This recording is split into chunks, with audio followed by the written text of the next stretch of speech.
Hey guys, welcome back to Taking Notes. Sorry about that. So here are the notes, the beginning for our new unit, Plate Tectonics. We've already been doing a little bit of work in this unit, so hopefully not all of it is strange to you. But we will get into it, and then our last unit of the year will be geologic history, and we will see what happens there. So, as you guys all know, before the weekend, Governor Cuomo announced that schools will be closed throughout the remainder of the academic year. I don't know what that means as far as what day we're going to officially end. We don't have any idea yet about what's going on with the final. You should know by now that your grades were changed from pass fail back to actual numbers. For some of you, that's really good news because you had some good grades. For some of you, it's news. So, anyway, let's get into this. Plate tectonics. So, what do we cover? So, we're modifying this unit, by the way, due to the quarantine. There's a major component because we don't have to take the regents that we are not going to be doing, which is quite honestly, it's a pain in the neck. So, it's a good thing that we're not doing it. So, today we're going to learn about something called isostasy, and we're going to get into continental drift. And then we cover seafloor spreading, layers of the earth, plate tectonics, earthquakes, tsunami, and volcanoes. All right, so we'll have a little fun when we get into the earthquakes, tsunami, and volcanoes. There'll be a little bit more stuff that's interactive for you guys to watch and report back on. Then you'll get to see some stuff, so that'll be a little bit more fun. All right, isostasy. So you're sitting down, you have a glass of water, you have an ice cube. You put the ice cube in the water. All right, so now it's floating. All right, I want you to picture it in your mind. So think about it for a second. How does the ice cube look floating in the water? Okay, you guys got it? All right, hopefully, should have looked something like this, where half the ice cube was below the water and half the ice cube is above the water. All right, so when something floats, it does not float 100% on top of the water.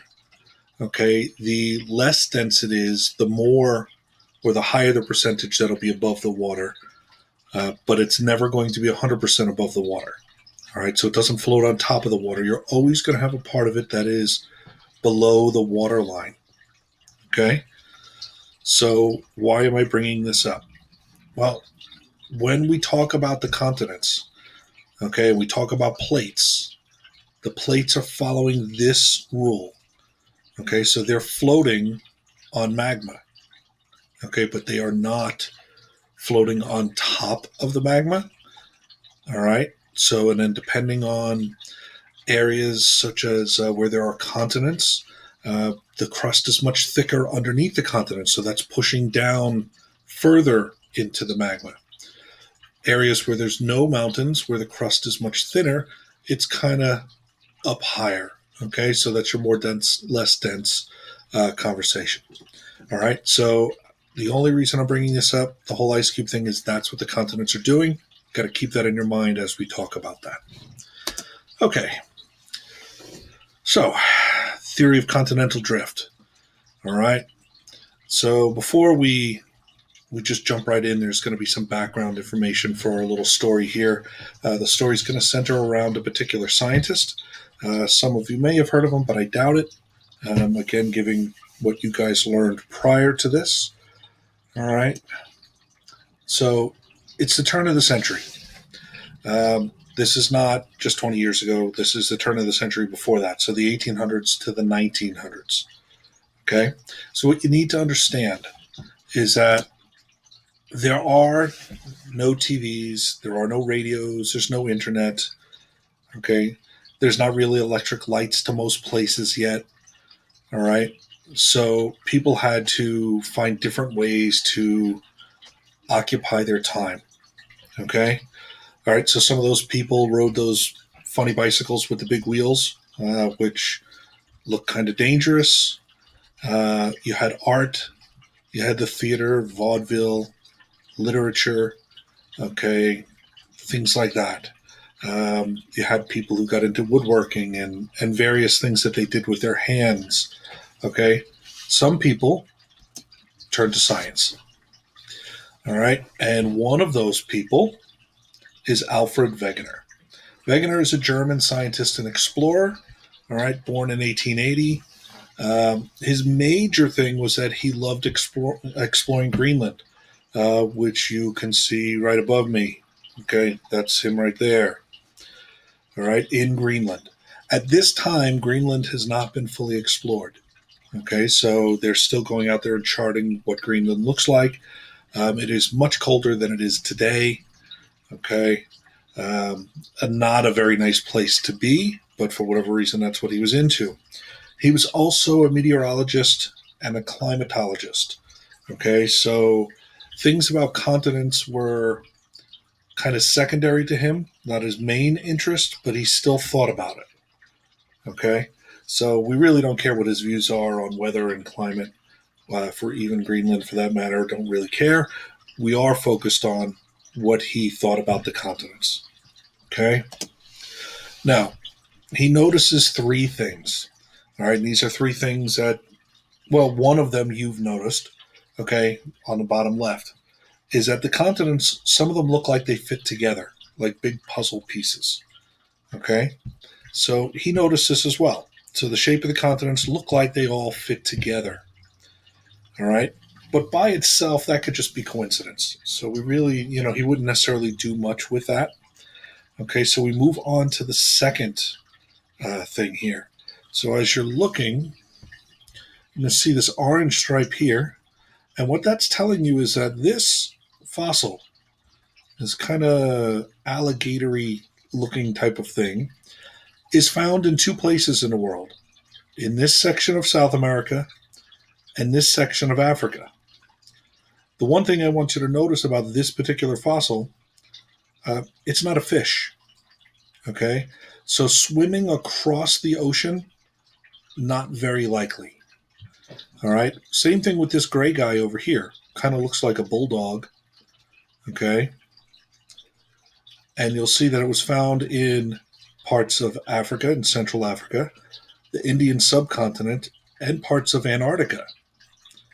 Okay, so again, while maybe these things could swim for a little bit, I doubt that they're crossing oceans, all right, especially swimming down to Antarctica, where Antarctica is right now. It's very cold.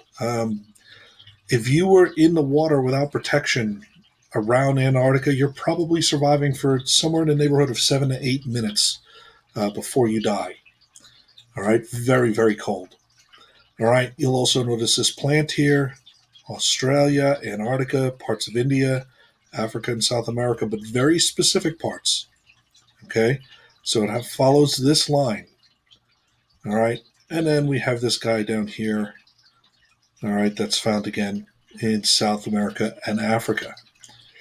Okay, so now when I add these two up, I'm starting to get to something to where you say, maybe the continents were together, because that would explain the shapes and the distribution of these fossils.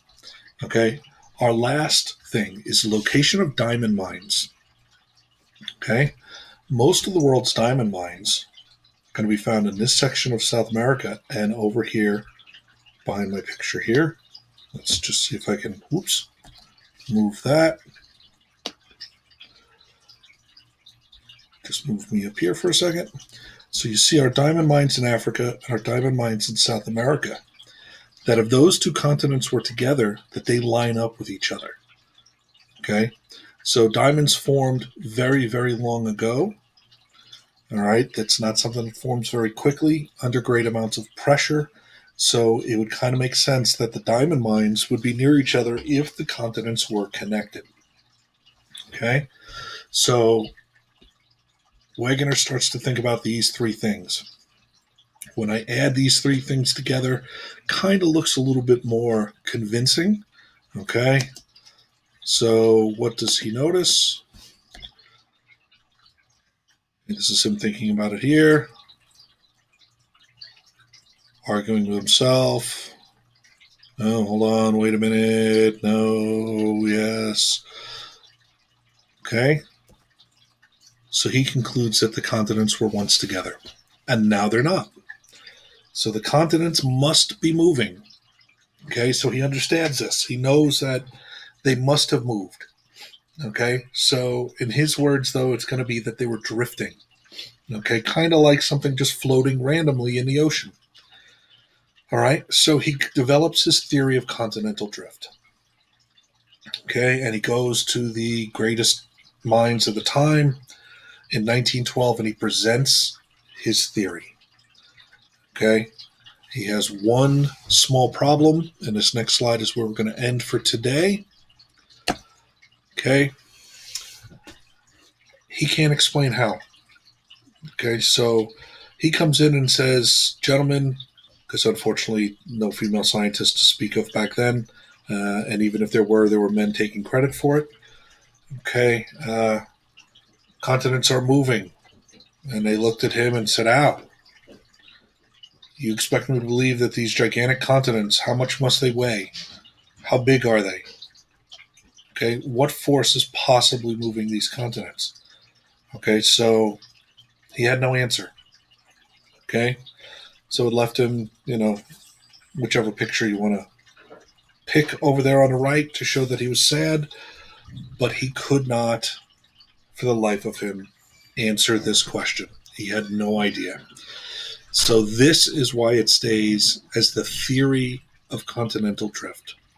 Okay, so as of right now, 1910, 1912, 1915, in that particular time frame, he has no explanation. And then, as we're going to find out tomorrow, as we cover a little bit more of our notes, something's going to stop him from really caring about why the continents move. All right, so more on that tomorrow. Hope you guys had a good weekend and you're taking care of your notes like you should.